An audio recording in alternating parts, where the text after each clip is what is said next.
in Georgia. Thank you, everyone. Can we please hear it for Tyler?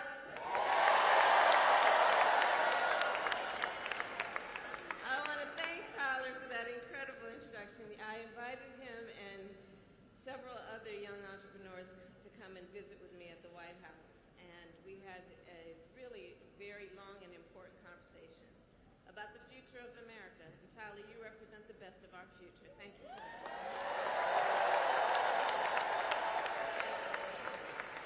And please give it up for Quavo and Megan.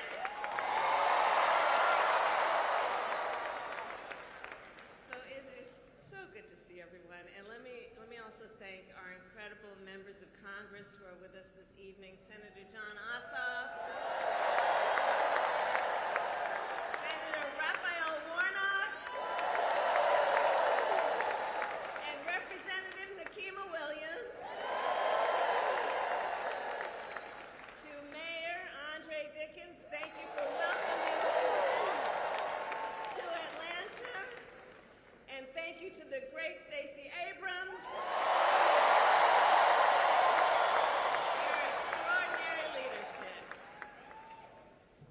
Georgia, it is so good to be back, and I am very clear. The path to the White House runs right through this state. And you all helped us win in 2020, and we're going to do it again in 2024. Yes, we will. So let's get right down. So I'm gonna get into some business now. Okay, I'm gonna get into some business now. All right. So Georgia, as many of you know, before, and have a seat if you have a chair.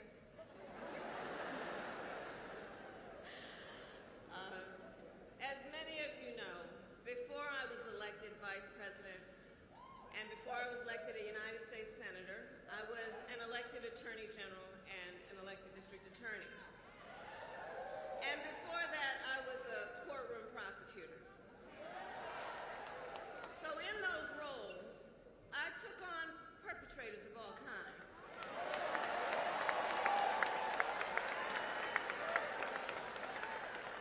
Predators who abused women. Fraudsters who ripped off consumers. Cheaters who broke the rules for their own gain. So hear me when I say, I know Donald Trump's type. I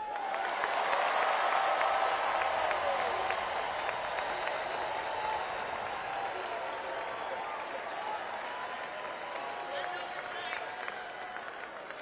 And I have been dealing with people like him my entire career. For example, as Attorney General of California, I took on one of our country's largest for-profit colleges that was scamming students. Well, Donald Trump ran a for-profit college that scammed students.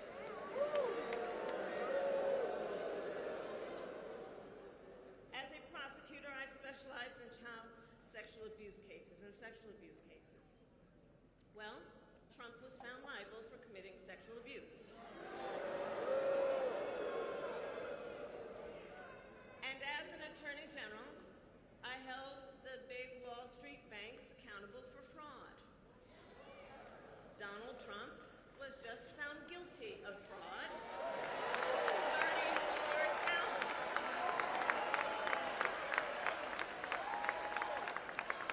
So in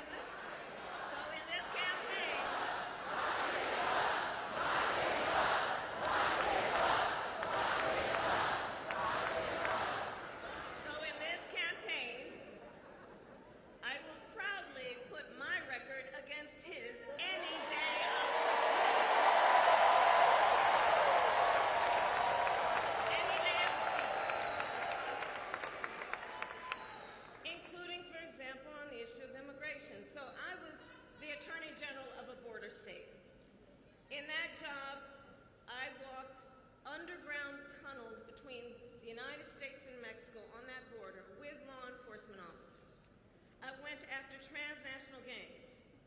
drug cartels and human traffickers that came into our country illegally. I prosecuted them in case after case, and I won. Donald Trump,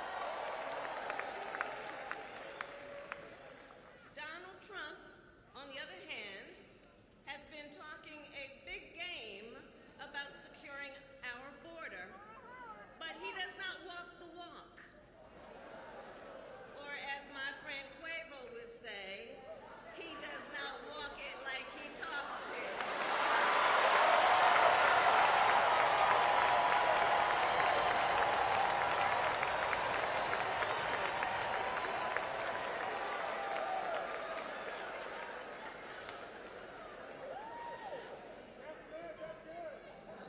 Now look, our administration worked on the most significant border security bill in decades.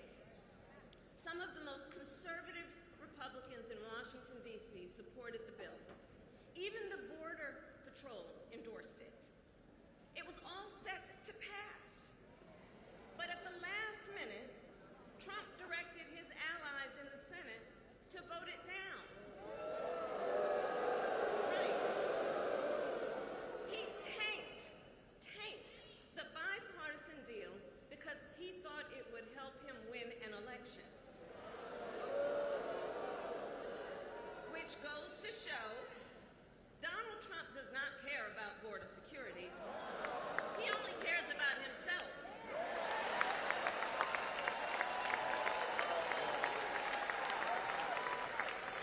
And when I am president, I will work to actually solve the problem.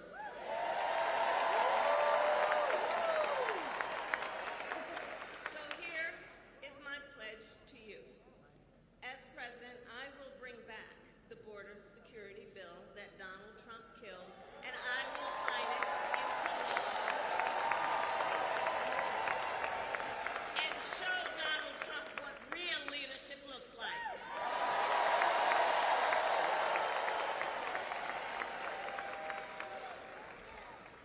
But make no mistake, this campaign is not just about us versus Donald Trump. Truly, this campaign is about two very different visions for our nation.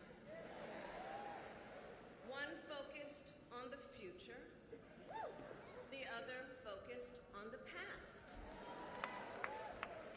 We believe in a future where every person has the opportunity to build a business, to own a home, to build intergenerational wealth, a future with affordable health care, affordable child care, paid leave. And all of this is to say, building up the middle class will be a defining goal of my presidency.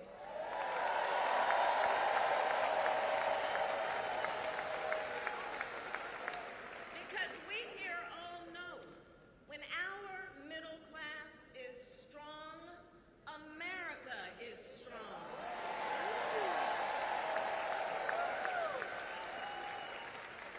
And to keep our middle class strong, families need relief from the high cost of living so that they have a chance not just to get by, but to get ahead.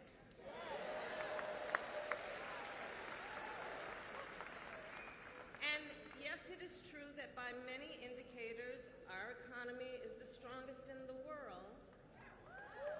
But while inflation is down and wages are up, prices are still too high.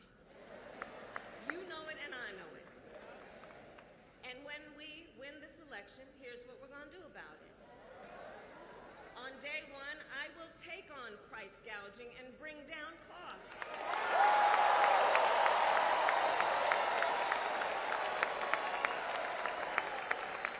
We will ban more of those hidden fees and surprise late charges that banks and other companies use to pad their profits. We will take on corporate landlords and cap unfair rent increases.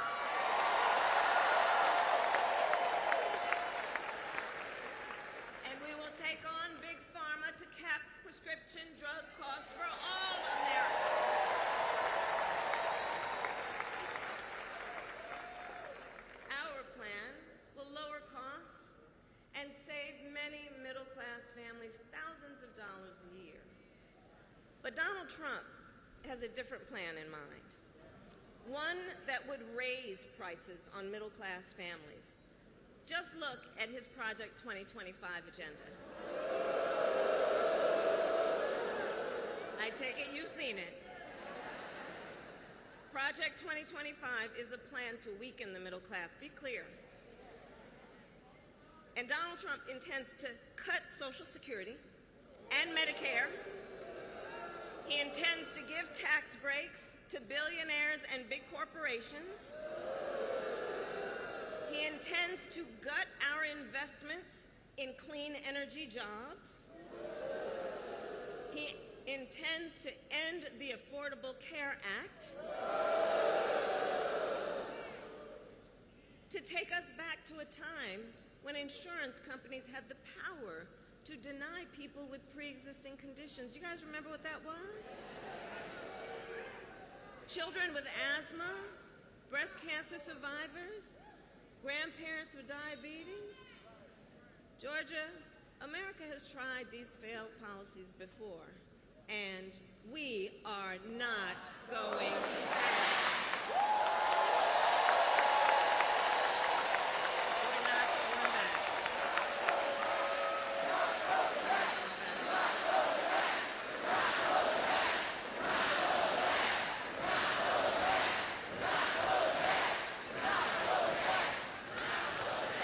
And we are not going back because ours is a fight for the future. And it is a fight for freedom. Across our nation, we are witnessing a full-on assault on hard-fought, hard-won freedoms and rights. The freedom to vote, the freedom to be safe from gun violence, the freedom to live without fear of bigotry and hate, the freedom to love who you love openly and with pride,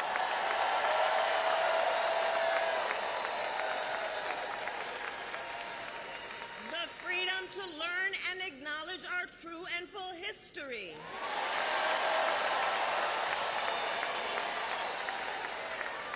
And the freedom of a woman to make decisions about her own body and not have her government tell her what to do.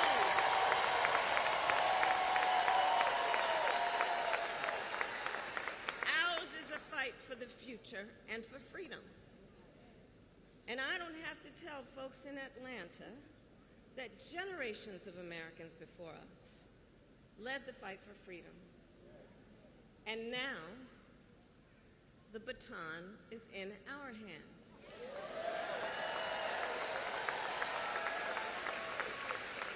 Each and every one of us. And we love our country. We love our country. And I believe it is the highest form of patriotism to fight for the ideals of our country.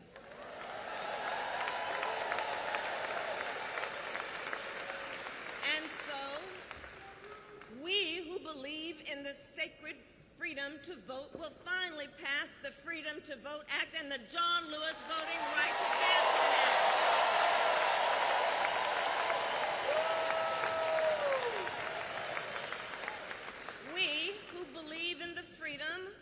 To live safe from gun violence will finally pass universal background checks, red flag laws, and an assault weapons ban. We who believe in reproductive freedom will stop Donald Trump's extreme abortion bans, and when Congress passes a law to restore reproductive freedoms, as President of the United States, I will sign it into law.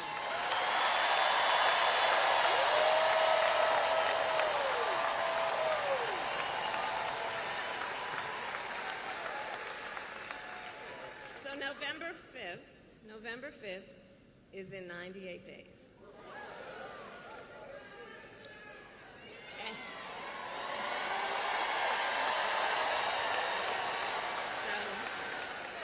In 98 days, and let's level set. Friends, let's level set. We have a fight in front of us. We have a fight in front of us, and we are the underdogs in this race. We are. But you see, this is a people-powered campaign. Ours is a people-powered campaign. In fact, after I announced my candidacy, we saw the best week of grassroots fundraising in presidential campaign history.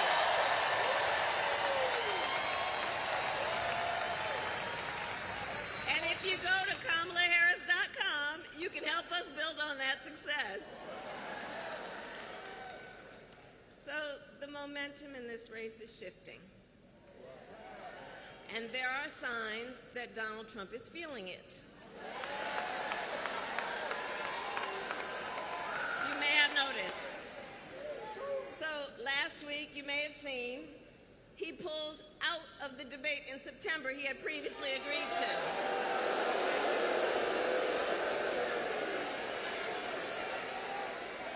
So here's the thing. Here's the funny thing about that. So he won't debate, but he and his running mate sure seem to have a lot to say about me. And by the way, don't you find some of their stuff to just be plain weird?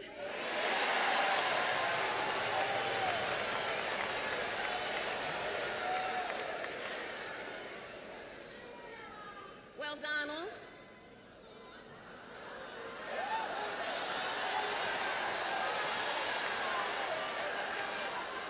I do hope you'll reconsider to meet me on the debate stage.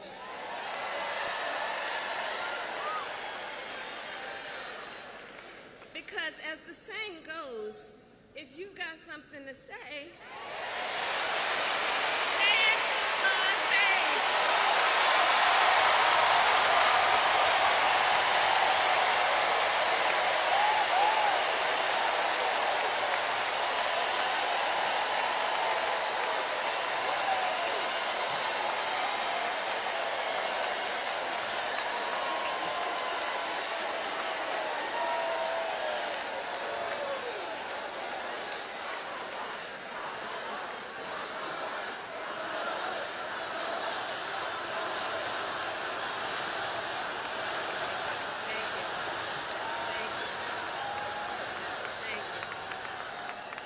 Georgia, in the next 98 days, we have our work cut out for us.